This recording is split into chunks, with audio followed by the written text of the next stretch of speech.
wa musumari Yesu yatewe wamaye amahoro. Uwo musumari Yesu yatewe wanyijije ibyaha byanjye. Hari kuwa nyuma isaa 9 nibwo umwami wanjye yababajwe. Yatewe umusumari n'ukuri waramubabaje, arabyihanganira ngo mbone amahoro. Wa musumari Yesu yatewe wamaye amahoro. Uwo musumari Yesu yatewe wanyijije ibyaha byanjye. Barakoze cyane Messengers Singers, ngira ngo tugarutse mu mwanya w'ijambo ry'Imana. Turi kumwe n'umubyeyi, ndabizi ko mumukunda muri benshi kubera ko twagiye twakira ubutumwa bwanyu bwinshi bumushimira ukuntu agenda avuga Yesu neza cyangwa si Yezu. Hanyuma ne tugiye kubona mu mwanya w'ijambo ry'Imana, yitwa Amani Solange Kamuzinzi Bebe. Niwe tugiye gukomeza mu mwanya w'ijambo ry'Imana, ariko tubanje kuguhereza ikaze nanone mu rugo. Murakoze cyane.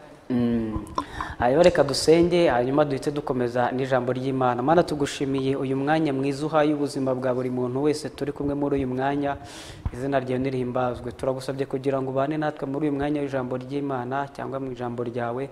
Reka umuntu dukurikira ijambo rigira icyo rihindura mu buzima bwe bwa buri munsi, ndetse rigira icyo rirema mu buzima bwe. Dusengeye ugiye kurivuga kugira ngo umushyigikire kandi umukoreshe iby'ubutwari, niko dusenze twizeye izina ryawe, amen.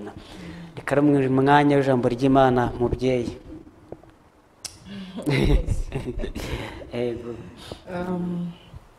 Ubushize aho mperukira hano twaganiriye ukwemera, ariko kubera nyine iminota y'umuyobozi wanjye hano Prince ibitanyoroheye tuba dusiganwa n'iminota. Ubushize twaganiriye ku mbaraga zo kwemera. Prince, iyi kamera ntago irankingirije. Arayishyiraho neza. Hano ni mu rugo. Ibyo twakwiga byose, ibyo twavuga byose, ibyo twasoma byose, tudafite ukwemera ntacyo byatumarira. Yego. Hana kimwe. Udafite ukwemera ntiwemera ko Kristo ari Imana. Twibuke ko inshingano yacu, icyo Yezu Imana idushakaho, ikamvuga Imana, nuko twemera ko Kristo ari umwami. So rero tudafite ingabire y'ukwemera, ibyavugwa byose, ibyakwandikwa byose muri iki gitabo kingana gutya ndetse n'ibirenzeho, ntago twabyemera kuko tudafite ukwemera. Ikintu tukwiye gushingiraho rero, tukwiye gushingira ku kwemera. Twarebye uburyo ukwemera ari ishingiro ryo kuba inshuti y'Imana. Abrahamu yabaye inshuti y'Imana kubera ukwemera. Abrahamu reka tumurebeho gatoya. Mu Baheburayo 6:13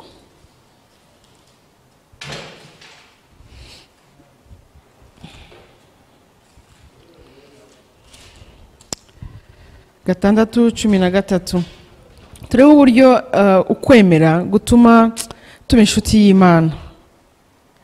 Haravuga ngo amasezerano y'Imana ni ndakuka. Igihe Imana isezeranyije Abrahamu, kuko nta wundi wari uyisumbye ngo imurahirire, yarirahiriye ubwayo iti rwose nzaguhundagazaho umugisha kandi nzaguha inkomoko nyamwinshi.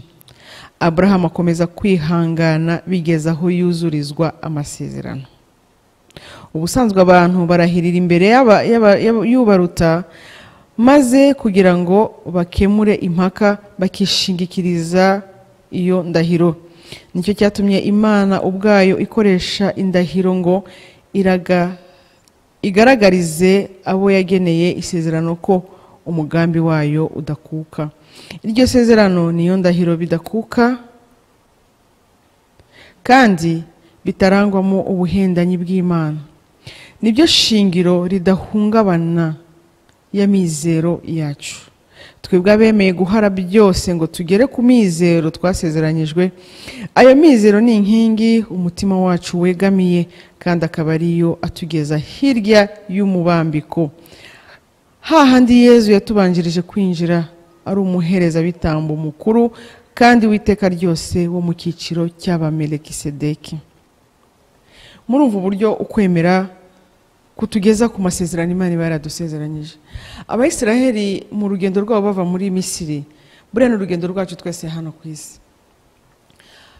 Murabizi uburyo bagiye banangira umutima, kandi Imana yaraberetse ibintu byinshi, yaberetse ibimenyetso byinshi byari kubongerera ukwemera. Na Yezu ubwe wenyine arivugira ko yagiye akora ibitangaza kugira ngo biduhamirize ukwemera, kugira ngo bidukomereze ukwemera. Imana yacu ni Imana y'ibikorwa, ni Imana y'ibikorwa, ni Imana igaragara. Niyo mpamvu Abayisiraheli kuva na mbere bagendanaga isanduku y'amasezerano. Isanduku y'amasezerano urebye nta kintu gihambaye cyari kirimo, ariko kubera ko izi ko umuntu ahora ashaka ibifatika ibimugaragarira ko Imana iri kumwe nawe, yabashingiye iyo sanduku y'isezerano. Sibyo nshuti zanjye? Ariko ntago byabuje Abayisiraheli kugenda bahakana Imana, kandi abahakanye Imana, abayishidikanyijeho barayemeraga, barayikundaga, bari bazi Imana yabo, ariko bayiburaga gato gusa mu buzima bwabo bakabayivuyeho, bakabibagira ibyo bitangaza byose yabakoreye, bakabibagira uburyo yabakijije kwa Farawo. Iyo twabuze ukwemera turivumbura, iyo twabuze ukwemera Imana twibagirwa ibyo yakoze. Iyo twabuze ukwemera niko kaga kacu. Baburaga ukwemera gatoya, bakaba iyo ubuze ukwemera uba ugiye kure y'Imana burundu. Imana ariko kubera ko ari inyampuhwe, ikabireba ikongera ikabagaragaza neza yayo. Iyo baburaga ukwemera gatoya, Musa yagiye ku musozi gusenga, agatinda ati ari Musa yaradutaye, ari Imana iradutaye, ese ubundi batuvaniraga iki mu Misiri kwa Farawo twari tumeze neza. Burya umwana w'umuntu yibagirwa vuba cyane. Iyo twabuze ukwemera na bwa bucakara twari turimo turaburata, tukumva ko byari byiza, kubera ko twabuze ukwemera twibagirwa vuba. Burya kwibagirwa bitera gucumura. Ujye uhora wibuka aho Imana yakuvanye, ujye uhora wibuka ibyiza Imana yakugiriye. Kuba waramutse muri iki gitondo n'ubuntu bw'Imana, kuba mpagaze ahangaha muri iki gitondo, kuba urimo kunkurikira aka kanya, n'imbabazi za Nyagasani, nta ruhare twabigizemo habe namba. Wabonye usinzira, ubona ufungura amaso, ubona ukaraba, ubona uzamura akaboko, ubona ibyo uri gukora byose biremeye, nta ruhare na rumwe wabigizemo. Hari waramutse biranga, ubu akaba ari kuri oxygene. Hari waramutse byarangiye na oxygene nta kikimumariye, ubu ngubu barimo baramuririra yatashye. Nawe ejo ni wowe, nanjye ejo ni jyewe. Nshuti zanjye, tugire ukwemera, dushikame ku Mana yacu. Ukwemera kutwemeza ko nyuma y'ubu buzima hari ubundi, butwemeza ko hari ubundi buzima, butwemeza ko hari ubuzima bukomereza ahandi, butwemeza ko hari ijuru, butwemeza ko tuzasanga Imana Data, tuzasanga Imana Mwana. Uko ni ukwemera. Tutagufite ibyo twaba tuvuga byose namanjwe. Ukwemera niko kwatumye Daniyeli ahagarara agahangana n'umwami ukomeye cyane, akambwira ati mwami wanjye ndakubaha, ariko rwose ibyo bintu uri gusenga ntabwo ari byo. Icyo kimana cyawe kitwiyoka, ikiyoka ntabwo ari Imana. Atereka nze nkwereke iyo Mana yawe ukuntu ari fake. Yayicishije iki? Yayicishije ibintu yabumbabumbye, ayiterera mu kanwa, inzoka irasandara. Kandi umwami yayisenga agashikamye, ashishikaye, azi ngo ni Imana n'ukuri. Ikiyoka vraiment. Urebe ukuntu kutagira ukwemera bidukoresha amafuti. Kutagira ukwemera, umuntu wese akugaragaza agati, akakujyana aho ashaka, akakumvisha ibintu bitariho, ahubwo ati rigata hariya, aho bambewe. Imana ishobora byose, Imana duha ukwemera. Ukwemera kwatumye Daniyeli nyine ahagarara mu kwemera kwe, icyo kiyoka arakica, baramuhiga ariko yakishe. Ukwemera kwatumye Daniyeli ajugunywa mu rwobo rw'intare, yemye, nta kibazo afite, nta bwoba afite, kubera yari yizeye Imana ye. yarizeye imana ye ko aho bamushyira hose ntacyo yaba ari kumwe n'imana ye. Imana niyo ituma ujya mu itanura ugasingiza umuriro, indimi z'umuriro aho kugira ngo zigutwike zikaguhindukira urumuri. Haleluya. Mana we, ukwemera kurakomeye cyane. Ukwemera kuguha ibyishimo undi muntu adashobora kwimagina. Niba utaragira ukwemera bagufate nk'umusazi, ntabwo uragira ukwemera. Ntabwo uragira ukwemera. Ukwemera gutuma uhinduka umusazi mu maso y'abadafite ukwemera. Ukwemera gutuma Gideon agenda kurwana akavuga ntabwo ari amadebe, ikibindi ukubita kikamenagurika. Uko ni ukwemera. Ukwemera twavuze ejo bundi ukuntu kuri Yeriko, ukwemera kwatumye bemera bakazenguruka inshuro 7 zose bazenguruka, ibikuta bikagwa. Ukwemera kugusha ibikuta mu buzima bwacu. Yesu yaratubwiye ngo nimugira ukwemera kungana n'akabuto ka sinapi, imisozi muzayimura. Imisozi se ni iyi nshuti yanjye, ni ya misozi yose kwitambitse imbere. Hagara kubwira ngo umusozi wa Jari imuka kandi ufite ukwemera nawe. Si Yesu wabyivugiye, icyo Yesu avuze ni ihame, n'umugabo wo kwizerwa. Ukwemera kwatumye Abraham ategereza iriya myaka yose.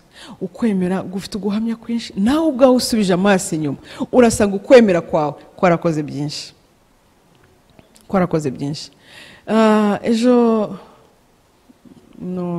mu minsi yashize nabivuze mu kindi kiganiro, twagize retraite, imvura ishaka kugwa, igiye kubizambya neza mbona ko imvura yamanutse. Mbwira Imana nti Mana, oya, mu kwemera kwanjye, kubera ko nemera kuri Imana nzima kandi ukabura Imana irahanga kandi ukaba ibyose bikorera ikuzo ryawe. Hagarika iyi imvura itaza kuzambya iyi misa abantu bashengerera ibyondo. Hari kuba ibyondo byinshi, abantu bari gutangira guhunga imvura bakakwibagirwa. Nabwiye Imana ihagarika imvura. Uko ni ukwemera. Ukwemera kutuko yaba wenda audience twababazaga ibibazo tugasubizanya, buri wese akavuga niba vraiment nta buhamya na bumwe afite bushingiye ku kwemera. Niba utabufite, niba utaragira ukwemera, challenging Imana uyu munsi. Challenging ngeti Imana uyu mudamu ari kuvuga jewe numva ntayizi, ndashaka nanjye unyiyereke, ndashaka kukwemera nkuko tubisoma muri Bibiliya. Nukuri dufite ukwemera gukeneye mu tutakibona Imana ntiyigeze ihinduka nshuti zanjye. Ejo twagize umutambagiro w'Ukaristiya kuva Inyamirambo kugera Saint Michel. Abakurikiye itangazamakuru barabibonye. Mana we, noneho buri buke tujyayo nabwiye Yesu ni Yesu, ndagufata amakanzu nk'awa mudamu, kuko mu Ukaristiya twebwe twemera ko Yesu ari muzima, n'Imana nzima, niwe wabyivugiye, byose birimwa n'ijambo rye. Icyo yaremye niyo yari gufatibwe akavuga ati iribuye mujye murifata ko ari giye, twari kubyemera uko nyine kandi bikaba ni ukwemera nyine. Yebambewe mbega ukwemera ukuntu kuguhindura umusazi, ukwemera kugukoresha ibintu umuntu wese adashobora gutinyuka. Nshuti zanjye, Yesu ahora ari mushya. Uriya mudamu iyo tumusomye muri Bible tukumva ngo umudamu wari umaze imyaka 12 ngo avagira gute, yakoze ku ikanzu ya Yesu arakira. Gukora ku ikanzu ya Yesu ntabwo byari byoroshye, nabibonye ejo. Twaragiye ukuntu byari bipanze kandi nese nimagina ko ni kugiye cya Yesu ariko byari bimeze. Urumva nyine habagaho Yesu n'intumwa ze bamukikije, protokole yiwe n'ibikije, noneho n'ikivunge cy'abantu benshi. Noneho Yesu ejo urumva yari kumwe na kardinali n'abasenyeri, hagakurikiraho abapadiri benshi, nabo hagakurikiraho ababikira benshi, hagakurikiraho korale, hagakurikiraho amakoraniro. Mbese twe twari mu banyuma nyine abakristo yongiye. Mbibona ndabone se Yesu ko naje mfite intego yo kugukora ku ikanzu, ubu ndagukurahe. Nahise mbona uwo mudamu kun yari intwari, ari so desperate mu kibazo yari afite. Buryo utarawa desperate mu kibazo, Yesu ntago mukoraho. Ndabireba, ndebaho Yesu ndi kumurebera, ndeba naho ndi, ndeba n'abantu nanyuraho, ndavuga ni Yesu, ndakuraye ntago ndi bugukoreho. Kuko nta hantu nari kunyura protokole, nta na hamwe nari kuba nsa nk'umuntu uri kuvunda, nari kuba ndi umuntu ugiye guteza akavuyo, hari polisi, vuga byari bipanze ku buryo naho ubwo utambutse ukajya kumukoraho, ahubwo nyine uhinduka umusazi. Iyo ufite ukwemera uhinduka umusazi. Mu kwemera kwanjye rero ntago Yesu nashoboye kumukoraho, ariko naramubwiye nti Yesu rero nkurikije ukuntu ibintu ndi kubona kugukoraho bwite, kardinali aguteruye hariya ntago ndi bukugereho, ariko ndakora ku waguteruye, wiyeranje nkore ku muntu waguteruye. Numvaga hari abasenyeri benshi, hari karidinali n'abandi basenyeri, nabo ntago tuziranye, nabo kubegera nabwo ubwabyo sinari nzi uburyo biri bugende. Yezu kunari inshuti nziza, areba inyota yo mu mutima wawe. Uzi ukuntu byangendekeye? Nagiye kubona mbona mu bapadiri benshi bari bahari, hari mu padiri tuziranye. Ngiye kubona mbona hakurya noneho niwe uteruye Yezu, umva bagendaga bahererekeranye. Hari abapadiri benshi. Ngiye kubona mbona ateruye Yezu. Mana we, ndavuga nti Yezu, nturiya mupadiri turaziranye mu buryo bw'umwihariko, niba gukozeho nanjye ngukozeho. Birarangiye, nabwo ni isengesho ryanjye rigezweho pe, ndagukoraho, ngukozeho kubera kuriya mupadiri agukozeho. Turagiye, umutambagaro urarangiye, tugeze kuri Saint Michel, turasingije, tugize gute. Yezu rero niwe wamusabye ikintu, twebwe turanasenga tukibagirwa, ariko Yezu ntago ajya yibagirwa ibyo wamusabye. Turasenze, turarangije, baduhaye pause, dusohotse hanze, twari tunaniwe, ariko Yezu ni igitangaza. Ejo twakoze umutambagiro kuva Nyamirambo kugeza Saint Michel, murumva kandi abantu ari benshi ntago babagenda vuba vuba. Twarangije umutambagiro tukigera muri eglise, Yezu amaze kugera mu kicaro cye muri eglise, imvura ngo ba nyinshi koko. Bagenzi, iyigwa tukiri mu nzira, bari ababyeyi basenyeri bacu bamaze gukura kandi babambaye n'imyenda iremereye, na Yezu ubwe ntago nzi ukuntu byari kugenda, ntago nzi byari guhinduka kavuyo. Yezu bari kumushyira mu modoka wenda nabo bakagenda, ntago nzi ukuntu byari kugenda, ariko Yezu ntago yemeye ako kajagari kuko ibintu bye, icyubahiro cye aragiharanira cyane. Imvura yaguye tugezeyo. Ubwo rero ubwo tugiye muri pause, turasohotse, bankubitanye na padiri, wa mupadiri w'inshuti yanjye. Taga ni padiri, nturarushye, ngwino twigire hariya hirya tugiye gushaka basi n'amazi yo kunywa. Turimo kuganiraho ngo ndabwe ni padiri. Ntuzwe nabwiye Yezu ngo ndamukoraho, mbonye ko ntashobora kumukoraho, ndamwe nti noneho unshoboze nze gukora ku wagufashe. None nibutse ko waruteruye Yezu, ndongera ndamuhobera, ndamwe nti Yezu urakoze wowe kabyaraho. Ntabwo Yezu ajya dutererana, mu bintu binini Yezu uzamubona, mu bintu bitoya Yezu uzamubona. Yezu naramubonye, Yezu namukozeho, kandi ibyo namusabaga yarabimpaye. Haleluya. So ukwemera gushyitse, Imana iratubwira ngo tureke kunangira umutima, nicyo cyonyine idusaba. Ati kuko nimunangira umutima ibyo mwabwiye byose bizabapfira ubusa, agakiza kazabapfira ubusa. Hano irabivuga mu ijambo ryayo, mu Baheburayo 4:1, nitutakirana ijambo ukwemera bizadupfira ubusa. Mu Baheburayo 4:1. Bityo rero ubwo isezerano ryo kwinjira mu buruhukiro bwayo rikiri ryose, turamenye zagira uwibwira ko we arihejwemo. Murabyumva neza? Twese dufite accès, ntabwo ari invitation. Accès. Invitation ushobora kuyihabwa, ushobora no kwigeza batoye iyi ni pirate, ntago tuzi aho wayandikishije, ariko ifite access ahantu, kuvuga ngo amarembo ararangaye, nta musekirite uhari, nta mupolisi uhari, nta musirikare uhari, nta muzamu, nta protocole n'imwe ihari. Twese ikivunge cyose, twese twemerewe kwinjiramo. Ni nk'ejo ukuntu ejo twari mu mutambagiro, nta muntu bari guhagarika ati wowe oya, wowe vamo, wowe garuka, wowe uri umukatolike, wowe ntabwo uri umukatolike, wowe uri umuyisilamu, wowe uri umuprotestant. Uwaje muri icyo kivunge wese yarinje ko twari mu muhanda. Natwe niko twemerewe, natwe niko dufite accès mu bwami bw'Imana, ariko condition ni iyihe? Dufite condition hano. Turamenye ntiyazagire uwibwira ko ahejwemo, kuko natwe twashyikirijwe iyo nkuru nziza kimwe nabo. Aha ni Pawulo ubwira Abaheburayo. Ariko ijambo bumvise ryabapfiriye ubusa kuko bataryakiranye ukwemera. Murumva aho bishingiye, murumva aho tugwa nshuti zanjye, ukwemera. Agakiza kose twabwiwe, ibyo tubwirwa byose tudafite ukwemera, bizadupfira ubusa, twisange mu nyenga y'umuriro Yezu atadushakagamo. Et pourtant twese turemerewe, dufite accès, ntawe dusaba uruhushya, ntawe tubyingingira. Imana yarabiduha, irabipfira. Nshuti zanjye, dusabe ukwemera. Ikintu tukwiye gusaba Nyagasani cyane, yatubwiye ngo musabe muzahabwa. Nitumusaba ukwemera, bya bindi byose tumushakaho tuzabibona. Nitumusaba ukwemera, Roho Mutagatifu azadushoboza kumwemera mu byiza no mu bibi, kandi buriya ntitukanga umubabaro. Iyo uciye mu mubabaro, none se uzatanga ubuhamya bubuhe utaranyuze mu bikugerageza? mu cyongereza baravuga ngo there is no testimony without test. Baguproklama gute se ko watsinze ku ishuri cyangwa wabaye uwa mbere utaciye mu marushanwa? Ntabwo bishoboka. Burya ntitukajye twanga umubabaro utuguyeho, ahubwo tujye tuwutura Nyagasani. Ntukadupfira ubusa. Ibintu byose Imana itunyuzamo haba harimo ikuzo rya Nyagasani. Ikuzo rya ibintu byose tuzanyuramo umenye ko hihishemo ikuzo rya Nyagasani. Imana ikuzo ryayo irariharanira, irirwanaho, irikomeyeho, nta muntu n'umwe ngo izarihereza.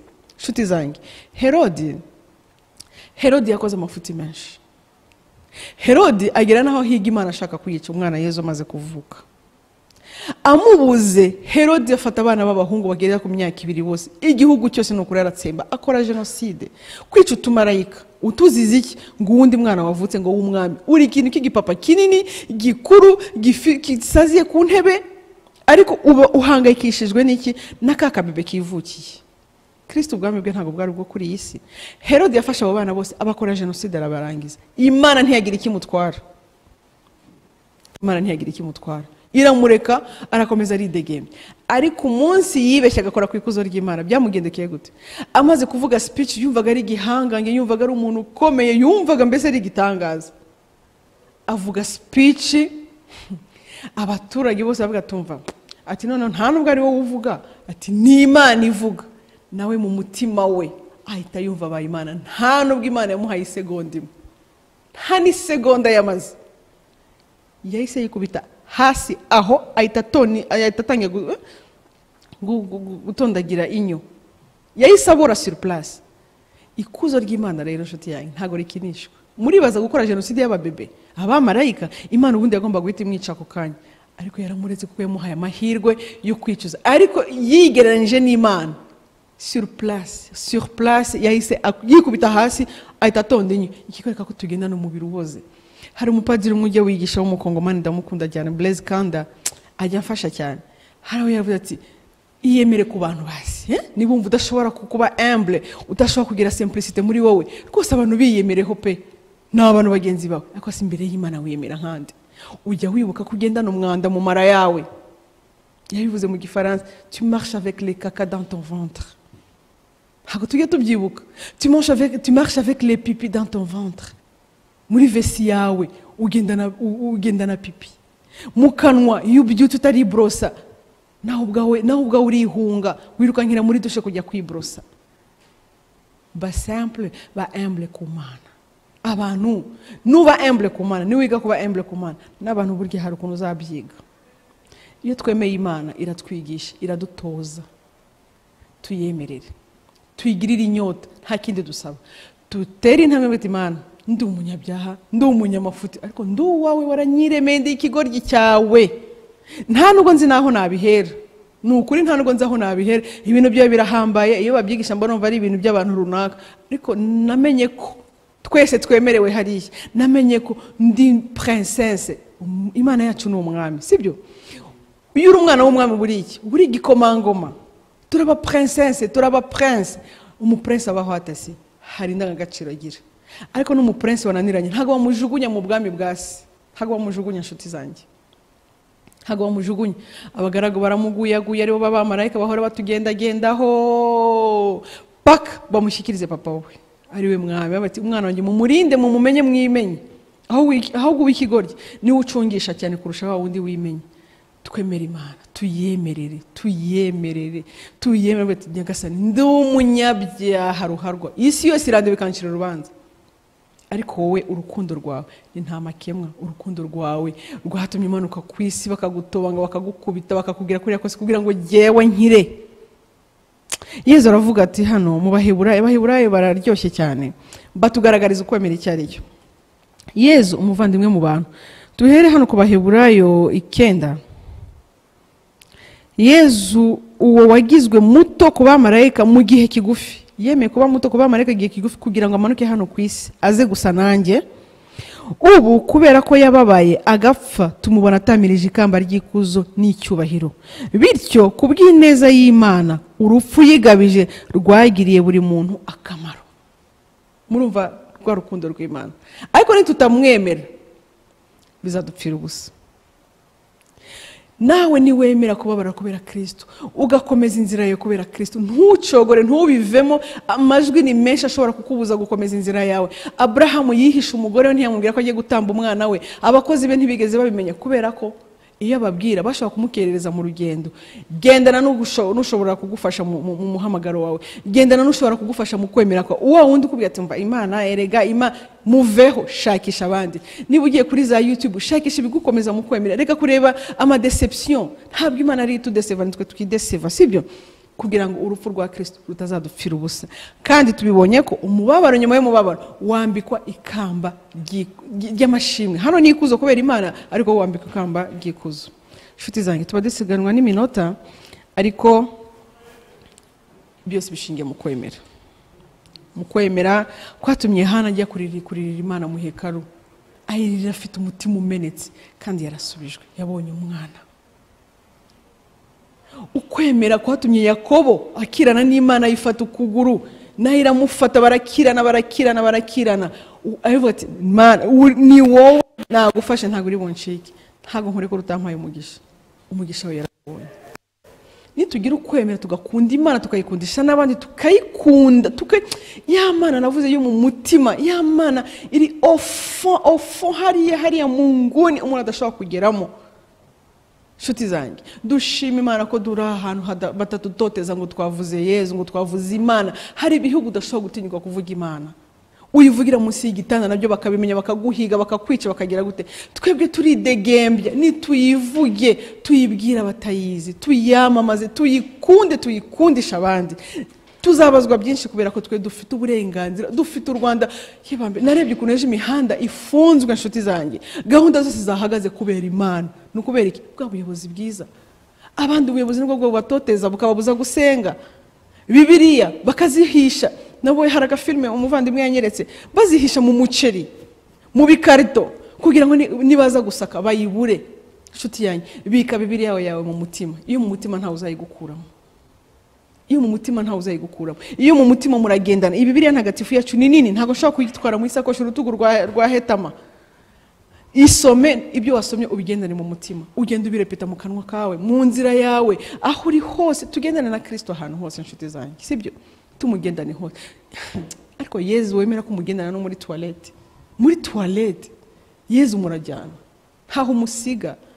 Yezu wemera ko mugendana mu muhanda, muri siporo, utetse, ushonje, uri mu muhanda, uri kurira, wihebye, wapfushije, wishimye, muri byose Yezu arakwemera mukagendana. Aca bugufi tellement que udashobora kwimagine, akihindura mu mugati kugira ngo tumutamire mu kanwa kacu tutabrosheje neza. Hari abantu babaho batibrosa, ariko yakira Yezu akemera kujya muri ako kanwa. Umuntu nyamara arakuvugira iruhande ukamuhunga kubera umuhumuro mubi, ariko Yezu ako kanwa akajyamo katibrosa. Yezu aca bugufi. Iyo Yezu no kugira ngo tumubone, nshuti zanjye, tumubone, tumwemere. Ariko ibi byose turi kuvuga, iyi Bibiliya yose uko yanditse, udafite ukwemera no gutakaza igihe. Dusabe Nyagasani Yezu rero aduhe ukwemera. Dusabe Roho Mutagatifu aduhe ingabire y'ukwemera. Dusabe Bikira Mariya wuzuyemo inema zose za Nyagasani.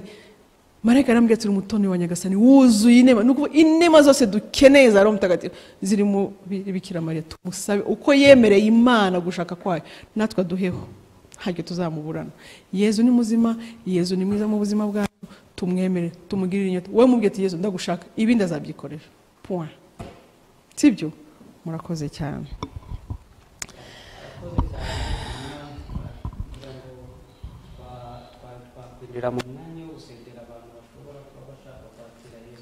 Ahubwo ubushize kubera kwirukankana n'iminota yawe twibagiye gusengera igihugu.